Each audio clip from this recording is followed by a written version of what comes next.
In the bustling streets of Florence during the height of the Renaissance, Leo Bellini, a talented but struggling painter, eked out a meager living painting portraits for merchants and nobility. Despite his skill, he remained overshadowed by the great masters of the time. Leo's small studio was filled with unfinished works, scenes lacking soul, faces without spark. He longed to create something extraordinary, something that would immortalize his name. Yet inspiration eluded him, and the weight of his unfulfilled dreams pressed heavily on his shoulders. One evening, as he sat sketching in the Piazza della Signoria, he noticed a woman standing alone by the fountain.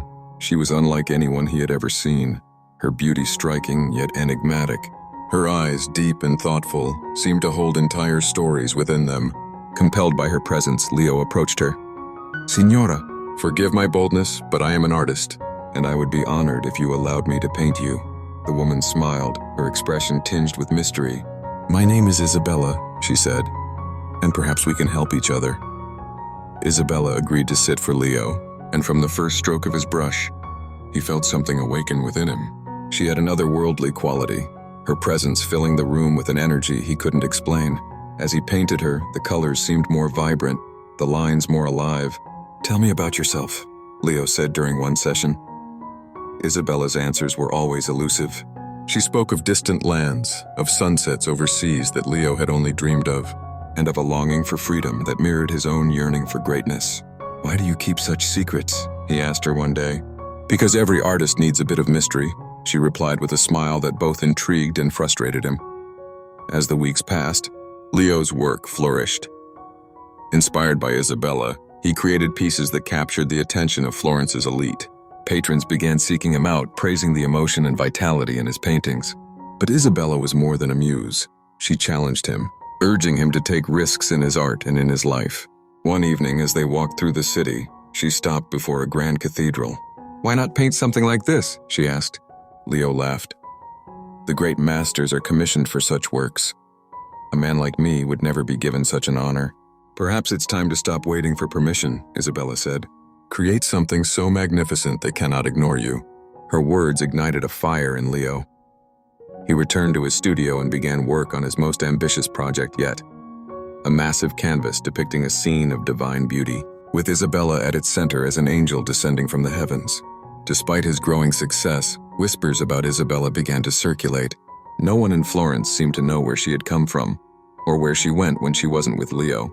Some claimed she was a noblewoman in disguise, others that she was a wandering gypsy. "Who are you, truly?"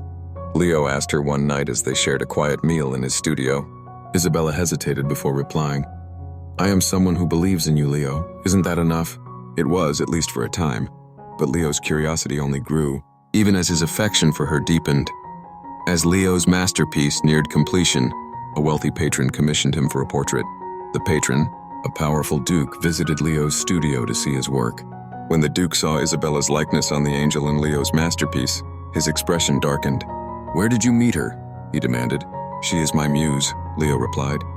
"She is no muse," the duke hissed. "She is Isabella Montesi, a courtesan who fled Venice after scandalizing its courts." Leo was stunned. Confronting Isabella that evening, he asked, "Is it true? Were you lying to me all this time?" Isabella's calm demeanor cracked, and tears welled in her eyes. "I never lied about how I see you, Leo. You gave me hope when I thought I had none. If I am a courtesan, what does it matter? Your art is your truth, and that is what the world will see." Leo struggled with the revelation, torn between his feelings for Isabella and the weight of societal judgment. But when he looked at his masterpiece, he saw not a courtesan, but the woman who had inspired him to greatness. At the unveiling of his grand painting in the cathedral, the entire city of Florence gathered. The clergy hesitated at first, uneasy with Isabella's likeness, but the power and beauty of Leo's work silenced all doubts. The painting became a symbol of redemption and the transformative power of art. As Leo's fame spread, so did the story of the mysterious muse who had changed his life. Though Isabella disappeared soon after the unveiling, she left behind a letter. "My dearest Leo, you have given me what I never thought I could have, a legacy of beauty and truth. I must go now, for my place is not in your light, but know that you will always carry my heart. Yours forever, Isabella." Leo never saw Isabella again, but her presence lingered in his work and in his heart.